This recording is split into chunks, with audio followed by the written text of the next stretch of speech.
ஒரு period ட்ராமாவை shoot பண்ணும்போது அந்த குறிப்பிட்ட காலகட்டத்தை அப்படியே ஸ்க்ரீனில் கொண்டு வர்றது தான் விஎஃப்எக்ஸ் டீமுக்கு இருக்கிற மிகப்பெரிய சவால். 18ஆம் நூற்றாண்டின் சவனா நகரின் பிரம்மாண்டமான சூழலையும் கதையின் திருப்புமுனையாக அமையும் அந்த பிரின்ஸ் ஆஃப் ஃபயர் சீக்வன்ஸும் டெக்னிக்கலாக எப்படி நேர்த்தியாக கையாண்டிருக்கிறார்கள் என்று தான் இந்த வீடியோவில் நம்ம அனலைஸ் செய்ய போகிறோம். அவுட்லேண்டர் சீசன் 8க்காக ப்ளூ போல்ட் ஸ்டூடியோ வடிவமைத்த விஎஃப்எக்ஸ் பிரேக் டவுன் பகுப்பாய்வு தான் இது. கலைகளின் பெருவழிக்கு நல்வரவு.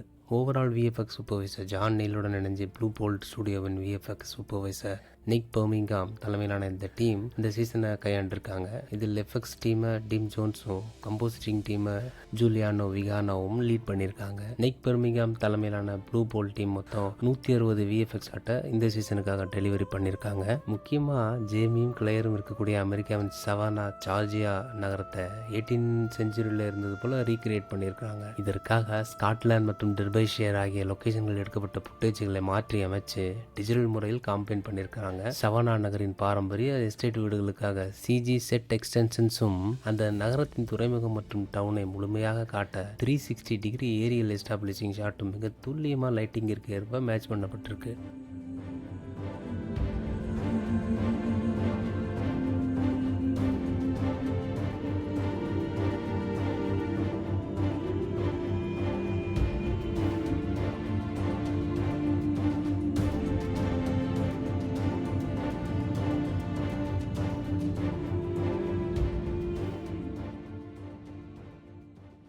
அடுத்து இந்த சீசனின் மிக முக்கியமான மற்றும் மிக நீளமான விஎஃப்எக்ஸ் சீக்வன்ஸ் அந்த பிரின்ஸ் ஆஃப் ஃபயர் ஆக்சிடென்ட் காட்சி தான். ஃபர்கஸ் ஏரியும் கட்டிடத்திற்குள் தன் குழந்தைகளை காப்பாற்ற நுழையும் போது ஏற்படும் அந்த த்ரில்லிங் காட்சியை திரையில் கொண்டு வர எஃப்எக்ஸ் டீம் டிம் ஜோன்ஸ் மற்றும் கம்போசிட்டிங் லீட் ஜூலியானா விகானோ ஆகியோரின் ஒருங்கிணைப்பில் இந்த சீக்வன்ஸ் உருவாகிருக்கு. ஸ்டேஜில் பிரத்யேகமாக படமாக்கப்பட்ட 2D ஃபயர் அண்ட் டிஸ்ட்ரக்ஷன் எலிமெண்ட்ஸை வால்யூமெட்ரிக் சிஜிஸ் எஃப்எக்ஸ் ஸ்மோக் மற்றும் கூடுதல் ஸ்மோக் எலிமெண்ட்ஸுடன் பிளண்ட் பண்ணி அந்த தீயின் தீவிரத்தை படிப்படியாக அதிகரிச்சிருக்கிறாங்க. இதோட அந்த கிளைமாக்ஸ் நொடிகள் செட்டில் உள்ள பில்டிங் ரூப் டாப்ஸ் மேலே நடப்பது போல ப்ளூ ஸ்கிரீன் முன்னாடி படமாக்கப்பட்டது. லொகேஷன் ஃபோட்டோகிராஃபியை பேஸாக வச்சுக்கிட்டு சாமரா டாப்லர் என்பவரால் 2.5D என்விரான்மெண்ட் முறையில் சுற்றியுள்ள அனைத்து கூரைகளும் டிஜிட்டலாக உருவாக்கப்பட்டு கம்போசிட்டிங் லைட்டிங் இன்டகிரேஷன் தடையின்றி செய்யப்பட்டிருக்கு. கடைசியாக அவுட்லேண்டர் தொடரின் டைம் டிராவல் நடக்கும் முக்கிய இடமான கிரேக் நாட் டூன் பகுதியில் தோன்றும் அந்த புகழ்பெற்ற நீல நிற ஃபர்கட் மீ நாட் ஃப்ளவர்ஸ் தான். இந்த கதையின் சர்க்குலர் ஆர்க்கை முழுமையடைய செய்ய இந்த ஃப்ளவர்ஸ் தான் மிக முக்கிய பங்கு வகிக்குது. இந்த ஃப்ளவர்ஸ் செடியிலிருந்து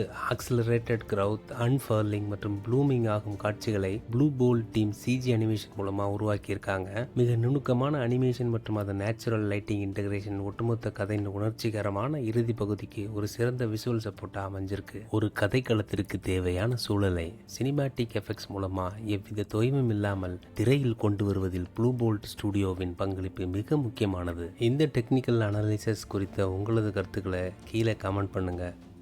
சினிமா மற்றும் விஎஃப்எக்ஸ் சார்ந்த உலகத்தை இன்னும் ஆழமாக புரிந்து கொள்ள கலைகளின் பெருவழி பக்கத்தோடு இணைந்திருங்க.